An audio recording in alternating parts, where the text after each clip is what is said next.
Hello friends, welcome to DK life style. நம்மளோட DK life ஸ்டைலில் இப்போ என்ன பார்க்க போகிறோம்னா, டேஸ்டியான சுவையான 10 நிமிஷத்தில் ஈஸியாக செய்யக்கூடிய பொட்டுக்கடலை குழம்பு தாங்க பார்க்க போகிறோம். ஆமாங்க, தோசை, இட்லி, சப்பாத்தியோடு வச்சு சாப்பிடும்போது டேஸ்ட் வந்து சூப்பராக இருக்கும். வாங்க அது எப்படி செய்யலான்னு சொல்லிட்டு பார்க்கலாம். அதுக்கு முன்னாடி நம்மளோட சேனலில் தடவை பார்க்குறீங்கன்னா சப்ஸ்கிரைப் பண்ணிவிட்டு பாருங்கள். இப்போ ஒரு கடாய் ஒன்று எடுத்தாச்சு. அதில் 2 டீஸ்பூன் அளவுக்கு வந்து நான் எண்ணெய் சேர்த்துக்கிட்டேன். எண்ணெய் நல்லா காஞ்சி வரட்டும். காஞ்சி வந்ததுக்கப்புறம் நான் 1 டீஸ்பூன் அளவுக்கு வந்து கடுகு சேர்த்துக்கலாம். கடுகு அந்த எண்ணெயிலேயே நல்லா வந்து பொரிஞ்சு வரட்டும். இப்போது நல்லா பொரிஞ்சு வந்துருச்சு.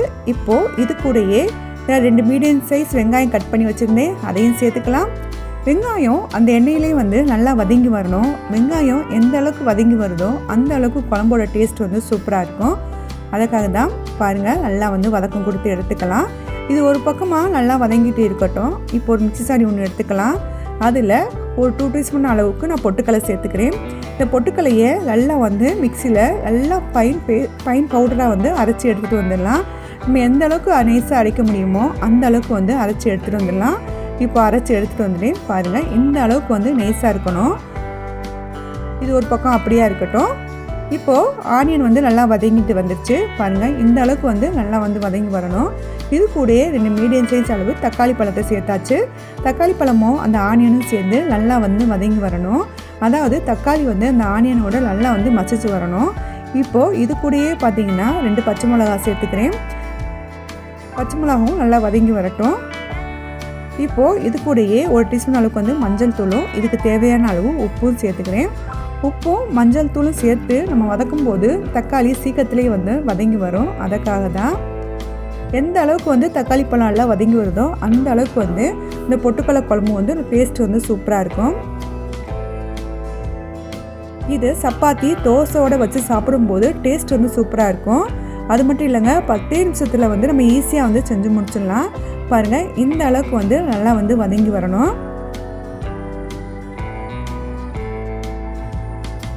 இப்போது நல்லா வதங்கி வந்துடுச்சு.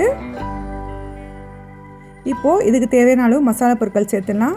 2 டீஸ்பூன் அளவுக்கு வந்து நான் சாம்பார் தூள் சேர்த்தாச்சு. 1 டீஸ்பூன் அளவுக்கு வந்து கரம் மசாலா சேர்த்துட்டு நல்லா வந்து மிக்ஸ் பண்ணி விட்டுடலாம்.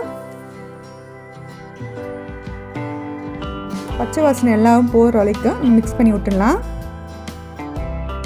இப்போது நம்ம அரைச்சி வச்சுருந்த பொட்டுக்கடலையை நான் வேறொரு பவுலுக்கு நான் மாற்றிக்கிறேன். மாற்றிட்டு இது கூடயே 1 டீஸ்பூன் அளவுக்கு வந்து தண்ணி சேர்த்துக்கலாம். சேர்த்து நல்லா வந்து மிக்ஸ் பண்ணி விட்டுடலாம். இந்த மாதிரி நம்ம தண்ணி சேர்த்து மிக்ஸ் பண்ணும்போது நம்ம குழம்புல சேர்க்கும்போது குழம்பு வந்து கட்டிப்படாமல் இருக்கும். அதுக்காக தான் பொட்டுக்கடலை மாவு சீக்கிரத்துலேயே வந்து கட்டிப்பட்டுரும். இந்த மாதிரி நம்ம தண்ணி ஊற்றி மிக்ஸ் பண்ணி நம்ம குழம்புல சேர்க்கும்போது கட்டி ஆகாது. அதுக்காக தான் சேர்த்துக்கலாம். உங்களுக்கு எந்த அளவுக்கு குருமா தேவையோ அந்த அளவுக்கு வந்து நீங்கள் வந்து நல்லா வந்து மிக்ஸ் பண்ணி விட்டுடலாம். இப்போது நம்ம எடுத்து வச்சுருந்துக்கக்கூடிய குழம்புல வந்து சேர்த்துடலாம். சேர்த்து நல்லா வந்து மிக்ஸ் பண்ணி விட்டுடலாம். உங்களுக்கு எந்த அளவுக்கு இந்த குருமா தேவையோ அந்த அளவுக்கு வந்து தண்ணி சேர்த்துக்கலாம். இப்போது நீங்கள் இந்த இடத்துல வந்து உப்பு காரம் வந்து செக் பண்ணிக்கோங்க. எனக்கு உப்பு கொஞ்சம் கம்மியாக இருந்தனால நான் கொஞ்சம் உப்பு சேர்த்துக்கிறேன். சேர்த்து நல்லா வந்து மிக்ஸ் பண்ணி விட்டுடலாம். நல்லா கொதி வரட்டும்.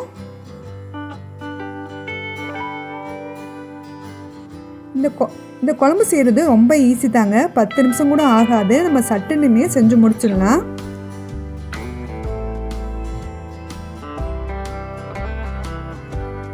பாருங்கள், இப்போ நல்லா கொதி வர ஆரம்பிக்குது.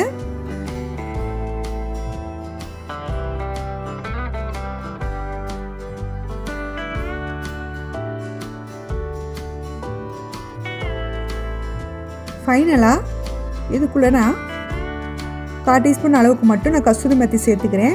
உங்கள்கிட்ட கஸ்தூரி மெத்தி இல்லைன்னா நீங்கள் கொத்தமல்லி கூட சேர்த்துக்கலாம். சேர்த்து நல்லா வந்து மிக்ஸ் பண்ணி விட்டுடலாம். கஸ்தூரி மெத்தி சேர்த்ததுக்கப்புறம் ஒரு கொதி மட்டும் வரட்டுங்க.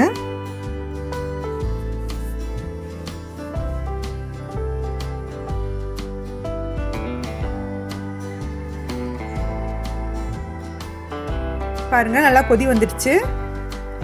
அவ்வளோதாங்க, ஈஸியான சுவையான பொட்டுக்கடலை குழம்பு வந்து ரெடி ஆயிடுச்சுங்க.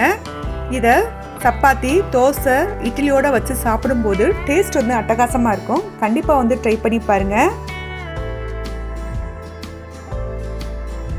10 நிமிஷத்தில் சுவையான டேஸ்டியான பொட்டுக்கடலை குழம்பு ரெடி ஆயிடுச்சுங்க. ஓகே ஃப்ரெண்ட்ஸ், இந்த வீடியோ உங்களுக்கு பிடிக்கும் நம்புகிறேன். இந்த வீடியோ உங்களுக்கு பிடிச்சிருந்துச்சுன்னா லைக் பண்ணுங்கள், கமெண்ட் பண்ணுங்கள், ஷேர் பண்ணுங்கள். மறக்காமல் நம்மளோட டிகே லைஃப் ஸ்டைலுக்கு சப்ஸ்கிரைப் பண்ணிடுங்க. சமைச்சு பாருங்கள், டேஸ்ட்டை என்ஜாய் பண்ணுங்கள். தேங்க்ஸ் ஃபார் வாட்சிங்.